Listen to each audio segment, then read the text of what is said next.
We don't have agreement on the two recommendations that are amendments that have been put forward, so I would like to proceed with the motion if that's possible. Perfect. On we go, Councillor Radley. Thank you. Thank you, Lord Provost.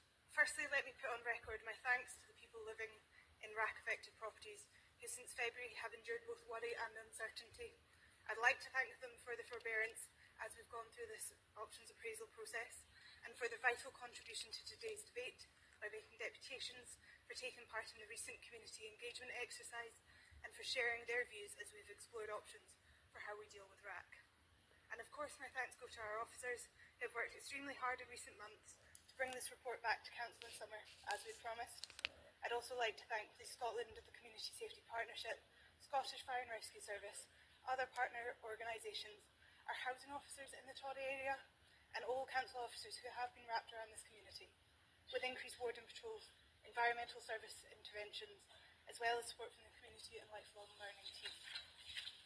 Today, we have an opportunity to finally answer the question, to respond to the UK-wide challenge that no council could have foreseen or planned for.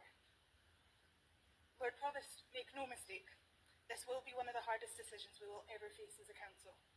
Amid all the technical considerations, we can't forget that we're talking about people's homes, where residents have celebrated family events, raised children, forged lifelong friendships and community connections. Council tenants, owners and private tenants are all included in this. Lord Provost, to date we've made 3,859 contacts, emails, calls, home visits, sharing but also gathering information.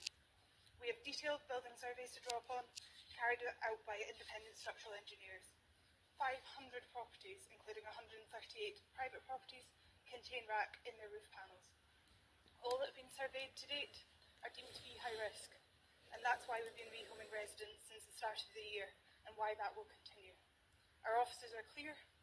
Demolition of all properties would remove the RAC risk within the shortest timescale and at the lowest cost.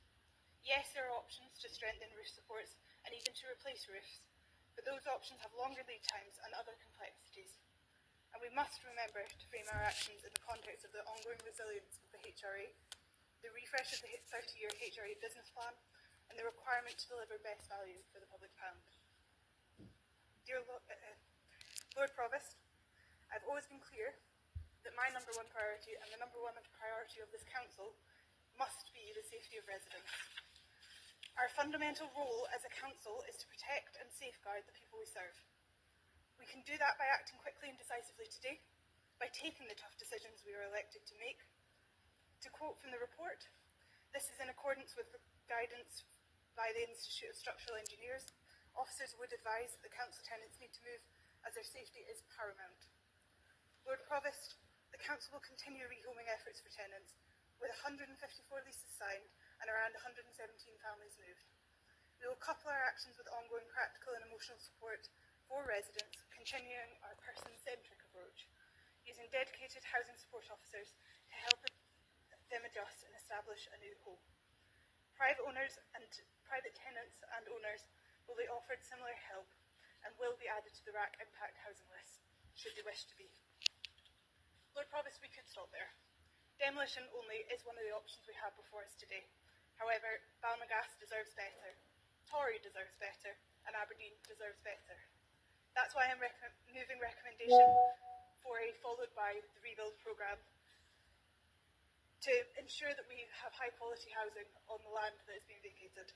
We are not proposing replacing like for like in terms of housing provision. We'll work with development partners and the community to understand what mix of housing might be most appropriate. As well as replenishing our stock, we have a chance to deliver more green space and other environmental enhancements, and to ensure that the Balmagas community comes back even stronger. And when those properties are built, those who have been rehomed will have first refusal on a property if it meets their housing need.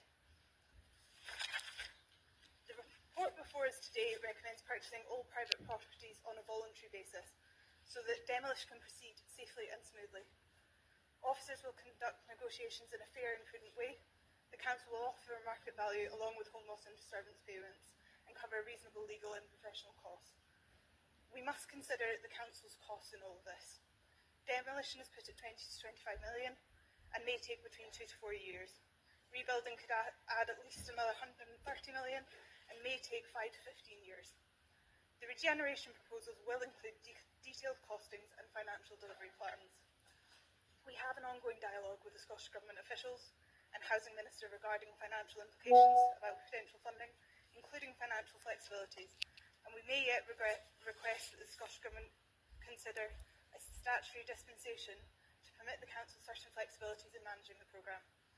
Lord Provost, as noted in my motion, we will also be writing to the UK and Scottish Government ministers to ask them to work together to help us address the cost of the short-term rehoming and demolition stage, but also look into the future around the rebuild of the homes which have been taken out of the housing account as a result of RAC. Both the co-leaders recently met with the Secretary of State for Scotland, and he was very willing to listen and work with us to address some of our concerns around RAC. I will finish again by quoting from our officer's report, Lord Provost. It is acknowledged that there is not a do-nothing option, given the health and safety implications previously highlighted relating to RAC. As such, the recommendation is to progress site assembly and site clearance works in early course, whilst further work is taken forward to master plan the site for future housing development and consider a variety of delivery mechanisms in the context of a long-term impact on the financial planning for the HRA. Meanwhile, we continue to be there for the people, for the residents, and the wider Tory community, especially in managing properties as they become empty, mindful of the impact on business, healthcare and school facilities in the area too.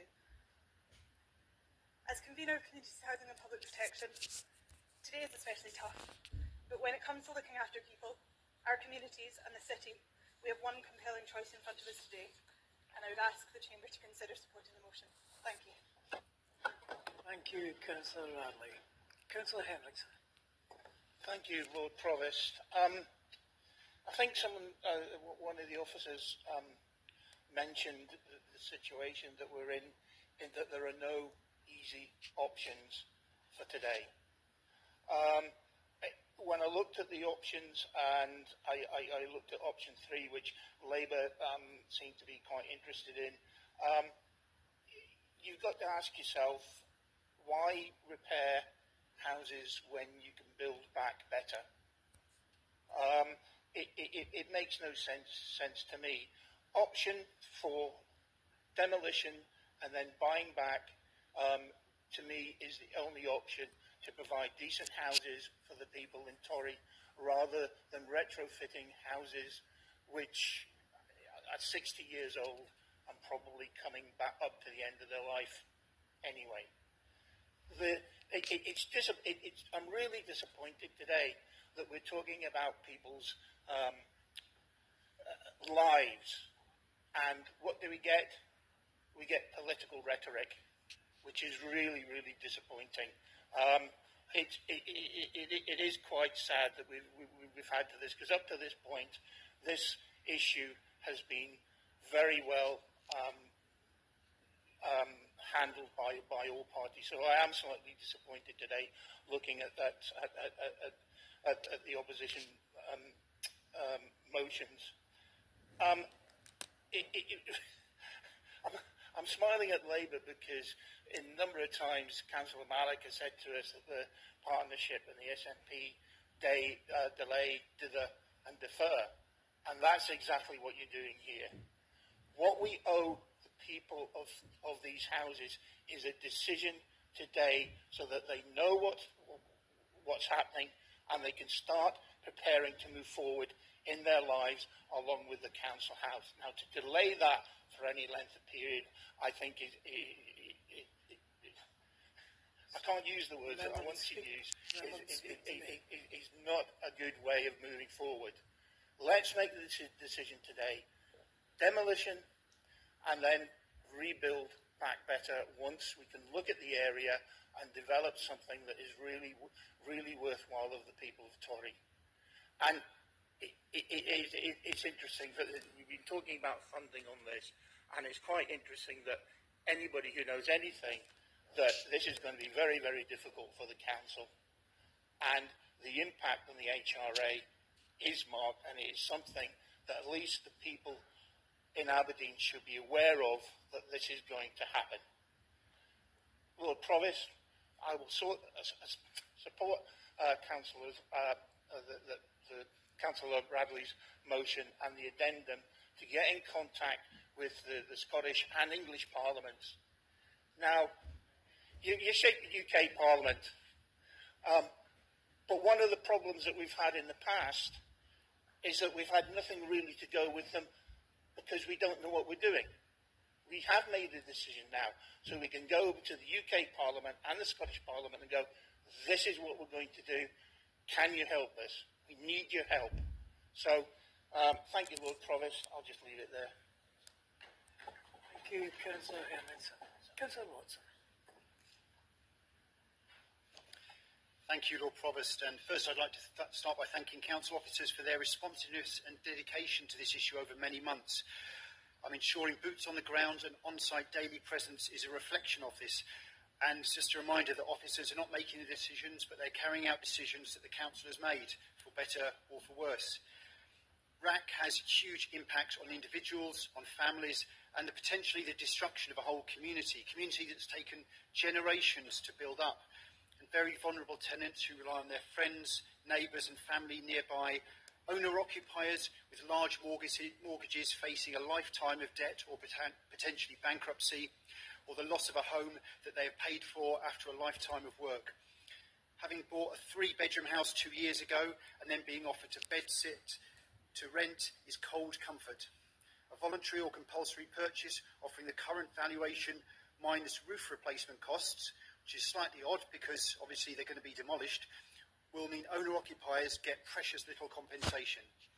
However, I do recognise and welcome the SNP's remarkable newfound, perhaps Damascenean commitments to green space in Torry. I'm sure a lot of Torry residents will welcome that too. Now, some people we know have agreed to move away. Some people would be happy to do that, but let's face it, this is a very small minority. More typically are the dozens of residents I've spoken to who are deeply fearful. I've tried to give some reassurance to a frail tenant in their 80s with limited mobility and unable to access online services. And today I spoke to an 85-year-old lady facing ruin after many decades in the Balnagas community. These are very difficult circumstances. The report we have talks about suitable accommodation being offered, but there is clearly a limited range of alternative accommodation which is currently available. And it's clear from feedback that residents do not necessarily consider these alternatives to be suitable, although that might be what the council's criteria said. So many residents are vulnerable and they have mental health issues, and they rely on their current local support network for them to have a life worth living. It's regrettable that many residents feel communications have been inadequate. I do want to recognise that officers have upped their game on this in response to comments, and I'd like to thank them for that. I do think that some more needs to be done in terms of ongoing support for tenants who've been rehomed after they've been rehomed and they feel very isolated. I did ask at the last council meeting for a better offer to be made to tenants to make it easier for tenants to up sticks from their current homes, and I'm disappointed that the administration haven't taken that up. However, what we are seeing in what is now the administration's proposals in this report, the administration is stating that the law should be used to throw council tenants out of their homes in the middle of winter. And if that's going to be the case, we do think that council co-leaders should be there in person to face the results of their decisions and not to hide away and leave council officers and bailiffs to do their dirty work for them. We've heard how young people have taken on large mortgages. We know that the proposals will only pay homeowners a fraction of their housing costs, and we know how many are facing the ruins of their demolished houses, being left with an unpayable debt, meaning personal bankruptcy and the destruction of their community. The people are clear in the consultation that's been done that they want to retain their community. Now, we should not be running yet another meaningless consultation by the administration. We should be listening to what the people are saying, and in terms of what they're saying, it's very clear. In terms of the proposals in front of us, I want to start looking at what's being put before us, because we know the council has already faced many legal challenges. Now, I don't believe there were many legal challenges under the last administration. Clearly, most of the council officers are the same, so I don't know what's changed such that there has been an absolute raft of judicial reviews against the decisions of this administration. Closure of swimming pools, closure of libraries, St Fittick's Park and more. But given the potential consequences of this change and the high risk of a legal challenge, including if compulsory purchase orders are used or health and safety legislation is used, we do think it's important we do get KC advice and KC clarification that the council is safe from any legal challenge. That has not yet happened. In terms of the financial details, and perhaps the biggest issues are financial, not just for the people who are affected by this, but for the council as well. Now, the decision we're being asked to make will have huge implications on the council and consequently on council taxpayers and on every council tenant in Aberdeen. This threatened Radley tax of a council rent hike is being held like a sword of Damocles over the heads of every council tenant in Aberdeen whose rent may rise. It's a difficult situation, but we have to minimise the impact on everyone. Section 3.29, the options appraisal, being proposed by the administration, identifies the highest scoring option from a non-financial basis as being the demolition and rebuilding of properties. Now, stressed on a non-financial basis. Maybe we can just ignore the finances, but maybe not. Councillor Hendrickson says anyone who knows anything knows there'll be a financial impact. But we don't know that, do we? We don't know where the money's coming from. We don't know what the financial impact on council services would be, because that's not included in this report. It proposes spending 20 to 25 million to turn Balnagasc into rubble, and then another amount, maybe 125 million, maybe more, to rebuild. This is obviously a huge sum for our council, which we know is currently cash-strapped. We've been told that we don't know where the £25 million is coming from. There's a load of options. We've no idea what the implications of this are going to be. And we don't know the implications on council services or on tenants. We know there's a Radley tax for the people of Aberdeen, but how much is this and what are the other implications?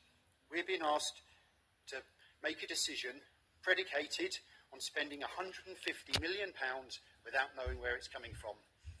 So we can agree to spend £25 million now to demolish the houses, and then if we find out the implications of raising another £125 million are simply dire, would we then have wasted the £25 million if we retrospectively wanted to choose another option?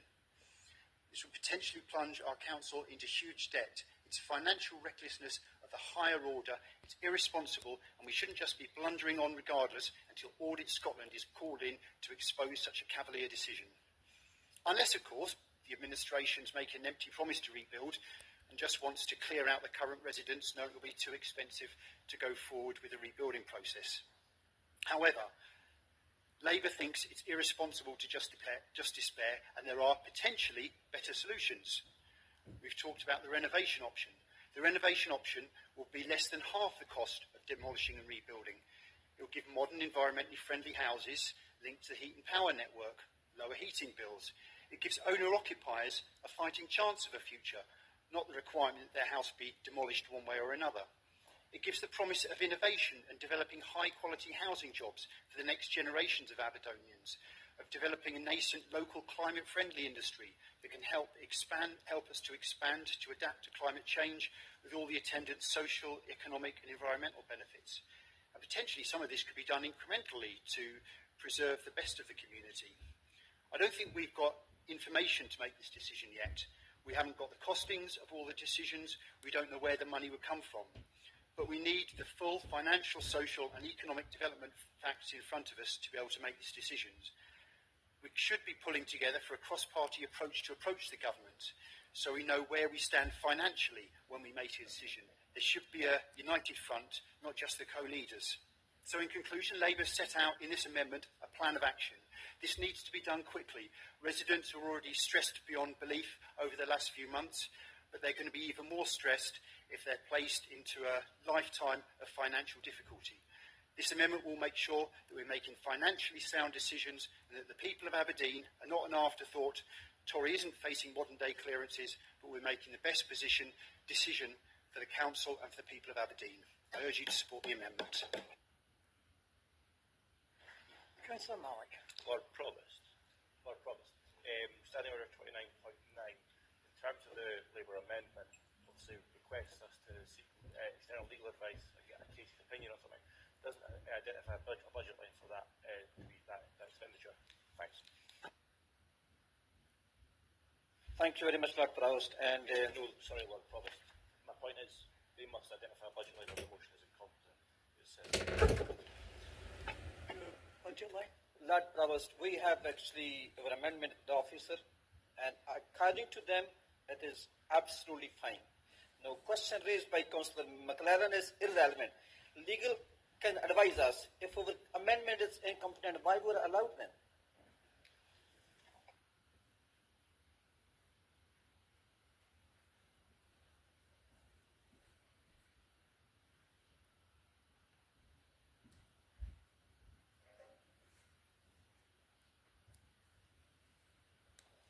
Thank you, Lord Provost. Obviously, several colleagues looked at it and we all agreed it was fine, but I think we all kind of assumed that the budget would have come from the RAC budget that had already been agreed as part of that stream. Sorry, Councillor Mark, if you want to do your seconding. Thank you, sir. And if you can speak to me, I will definitely. which Councillor Watson did not do. Thank you, Councillor Mark. Okay, thank you very much, Lord Provost. Happy to second Councillor Watson. I knew on the 29th February that the administration had got this all wrong. Their knee-jerk reaction to this matter has caused nothing but pain for everybody involved. Lord Provost, to make matter worse, the administration want to pull the building down and replace them with the new build without knowing the full cost. The report states on page 20, the current financial burden to mitigate the RAC impact is currently unknown and still to be quantified. We had a deputation from Hannah Chaudhary that we have uncertain future. Now this is actually supporting their case. I'm not sure if Audit Scotland are watching this. I have read these papers, but to suggest the council move forward on a scheme without knowing the full cost or estimated cost is nothing but shameful. And bringing into question the leader of the council and his finance conveners' understanding of their responsibility to the HRA account. Lord Provost, we read in the newspaper that Councillor Radley intend to look to increase tenants' rent to pay for RAC. It appears Councillor Radley will do anything, including increasing tenants' rent, rather than ask to the Scottish Government help out this council. Lord Provost, I would like to thank Councillor Hendrickson for reminding me that I believe partnerships only just have a one vision, dither and delay. And this is a prime example in front of me. I suggested on the 29th of February that we must write to the Scottish Government to seek financial assistance. Now after 6 months, they have realized, and this is their motion, to instruct the Chief Executive to formally advise both the UK and the Scottish Government for financial assistance. So this dither and delay, because it took them 6 months to reach to conclusion that we cannot do anything without financial help from the Scottish Government. Lord Provost, we require a proper legal advice before the council get itself involved in another mess, because you know how many judicial review we have. The use of compulsory purchase orders appear to be the only way to get owner occupiers out of these premises. But the reluctance of the officer to use power already in their possession 6 months down the line does not fulfill me with hope over CPO being an option. However, a case opinion would give us a better idea of the feasibility are being successful with CPO. Finally, Lord Provost, we believe the Chief Executive should give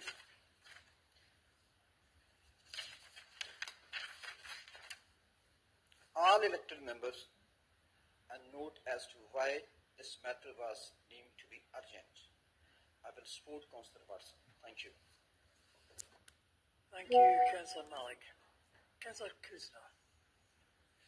I'm obliged, Lord Provost. I want to start, if I may, Lord Provost, by paying tribute to the Tory activists, many of whom are here today in their campaign to ensure the best outcome for tenants, owners and social tenants.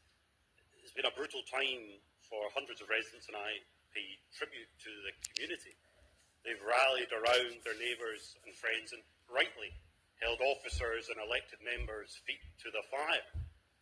Today's council meeting is not the end for Tory on this matter, and those long-lasting repercussions that Ms Leeper outlined need a substantive plan. I agree with Paula Fraser. I cannot know what it is to live in a house with rank. None of us can, as far as I'm aware. What we can do as elected members is compel our officers to make an even better offer for tenants and for homeowners.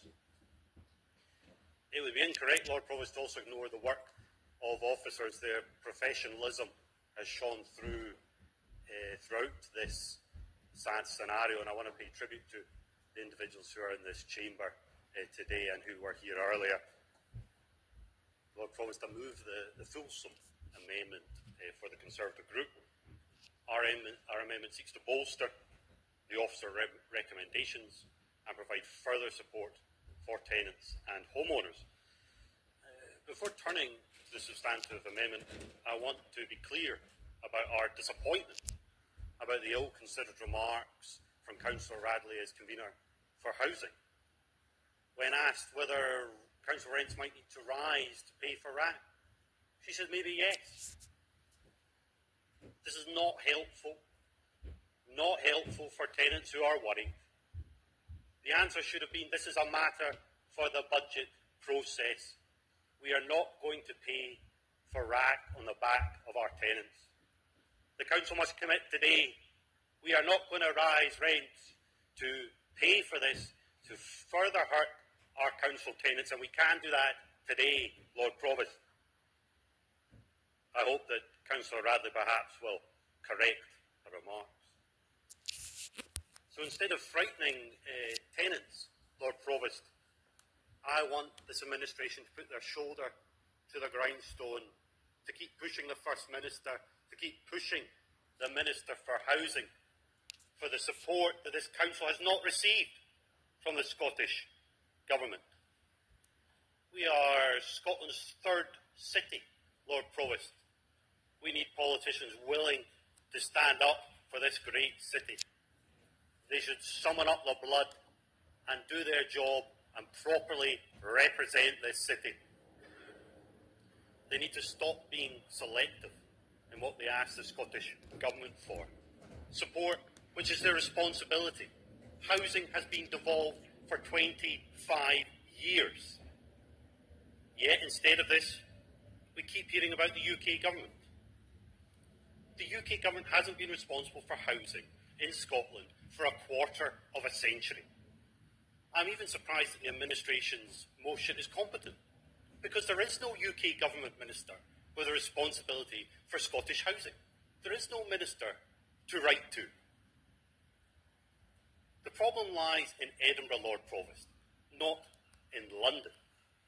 The responsibility lies with the Scottish Government on housing, not the UK Government.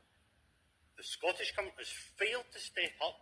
They've been repeatedly asked to do so, and there's been no in-principle support. Councillors opposite can shake their heads, but that is the reality. They have not come forward with any in-principle support. Turning to the substance of our amendment, Lord Provost, there is no easy option, as officers and other elected members have recognised. Yet it is up to us as councillors to make that decision, given the responsibility that the public has bestowed upon us. So therefore it is with regret we will be supporting demolition and rebuilding today. I'm also glad that I was able to get this option on the table, adding to the previous three options at our last full council meeting. We recognise that this is the most expensive option, yet demolition with a plan without future housing is untenable. We cannot allow a substantial chunk of Tory to be removed of housing, removed of the people who make that community. There needs to be a future house building programme. This could see a mix of new, social and affordable housing. As my ward colleagues will testify, there's a real demand for affordable and social housing in Tory, and this would give a great opportunity to build back better, to use Councillor Hendrickson's phrase. And in taking forward this option, Lord Provost, in taking forward the master plan, we don't want this to be merely a decision for officers as it is in the recommendations. In our amendment, we want this to come back to committee so that the plan can be shaped by members elected to represent the area and represent this city. Prior to the master plan, we will obviously need to acquire properties and take forward demolition. And our amendment saying this should be done in clear and extensive conversation with owners. There, of course, remains the option of compulsory purchase orders. We know that this is the legal last resort, and we want any decision about compulsory purchase orders come back to this council so elected members can make that decision. And in these conversations before compulsory purchase, we want the council to make a better offer than is proposed. We do not want the offer to be what is on the table at the moment, an offer which will potentially impoverish many people, giving them an offer tens of £1,000s less than their property is valued for. So we're suggesting that looking at a value, say, at the 1st of April 2023, before the publicity on RAG. And, you know, as we've heard from Mr. Chowdhury, his daughter has a mortgage of about £80,000. I also have a constituent who contacted me. You know, they were about to buy their dream new build house. They were going through the sale process, and because of the RAG publicity, they could no longer do this. They are stuck in a quagmire. So we reiterate, the homeowner should receive a value circa 1st of April 2023, when there was no publicity about RAG, a full value, because whilst we support demolition and rebuilding, we do not support demolishing people's lives, potentially leaving them with ruinous debts, which could end up with them being sequestrated, made bankrupt to pay for them. So payments must be at a pre-value or pre-knowledge of RAC. And hopefully this will allow potentially the other 40 or so owners in buildings which are unlinked to council properties to be able to enter into agreements with the council to allow them to move on, so that we're not left with a sector of this community who have properties which are unsellable, and the options are very difficult for them to sort out themselves. Turning to tenants, there obviously remain tenants where offers have been made and they have been rejected. So we want the council, again, to keep doing the good work that it's doing, to ensure that people can be placed in their area that they wish and or the ideal house, because it's not always the same for each individual. And, you know, we're aware that this goes beyond the legal requirement for housing in terms of legislation, but this is a unique situation, Lord Provost, and I want to again thank Ms Mackenzie, I don't think she's here today or here anymore, and Mr MacDonald for their flexibility in that. Yet, Lord Provost, we are concerned about the potential use of legal avenues at this moment to remove tenants. What we want to see is further reports coming to community housing and public protection, giving further information about the steps that have been taken. So where there have been tenants, I know there are tenants, some of them who've had several offers and they haven't made a choice. So we want a confidential report to be coming to communities housing and public protection, outlining for those tenants what measures, the reasonable and practical measures that have been taken, so that councils can ensure do our job properly and ensure that all avenues have been explored. So, Lord Provost, I wish we were not here today having to make these decisions. We cannot change that. We can, however, today make a decision that respects the rights of property owners and ensures that they get sufficient value for their property. We can make a decision today that protects the rights of tenants and gives them the dignity of getting the property that they need and deserve. Lord Provost, we must do this for Tory. We must do this for our community. We must do this for Aberdeen.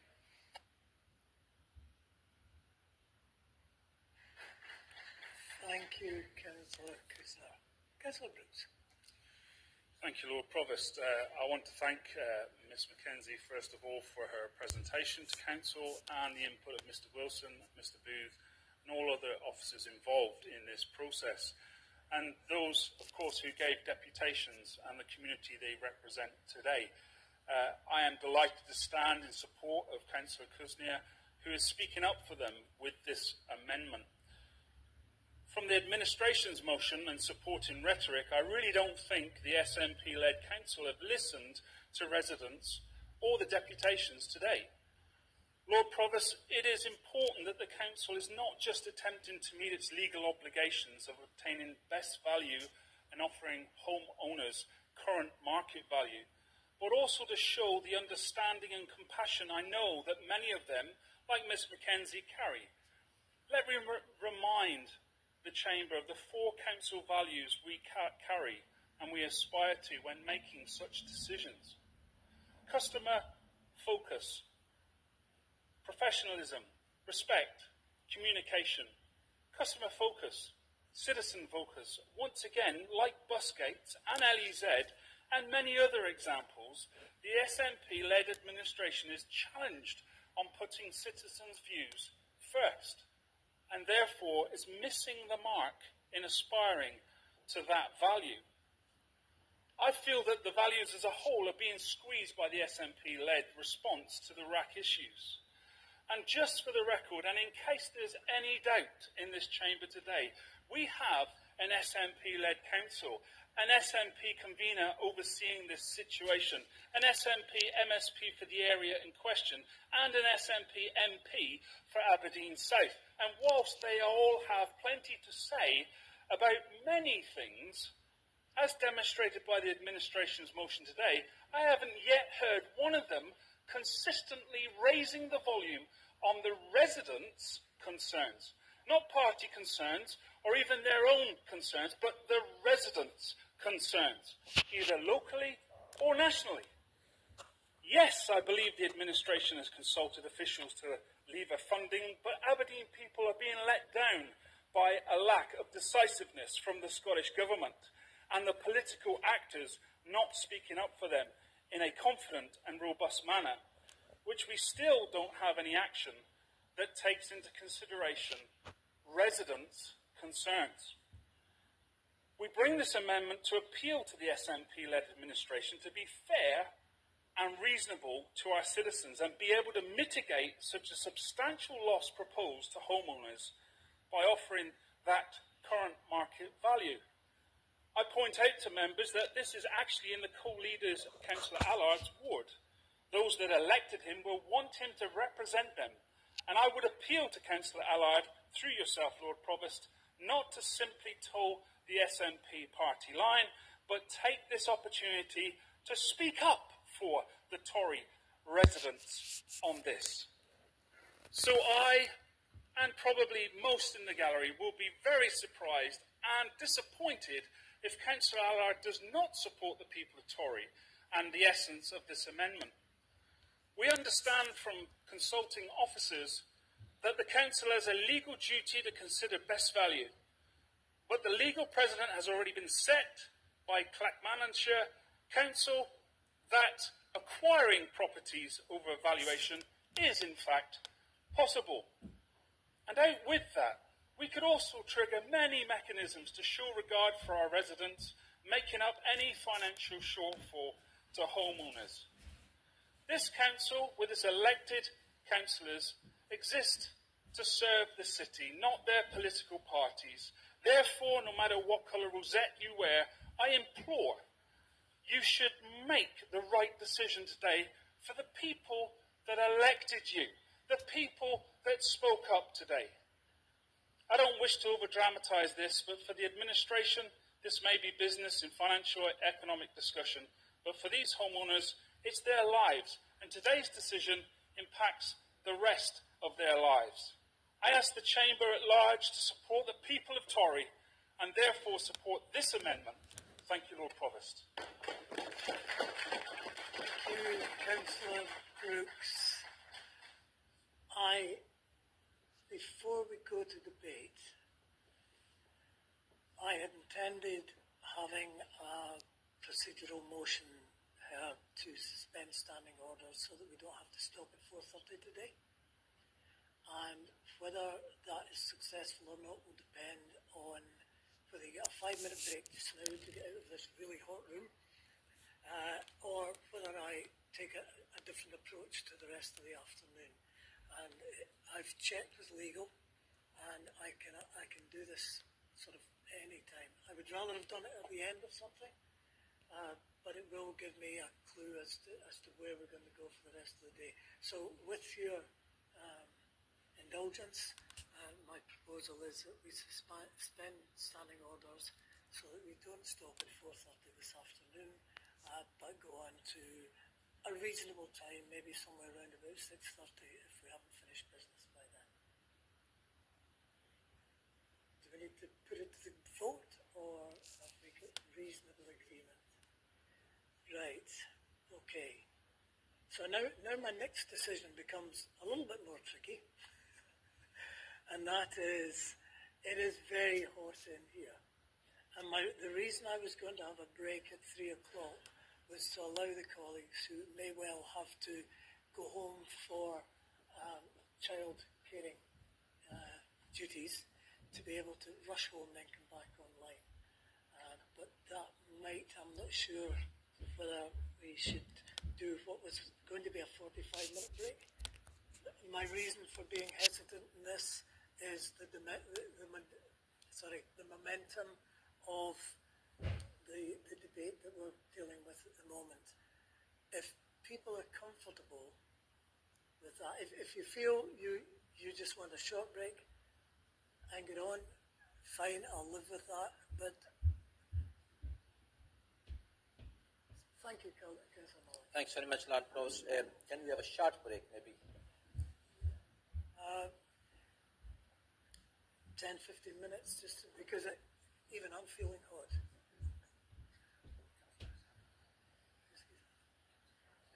Sorry, Councillor Grant.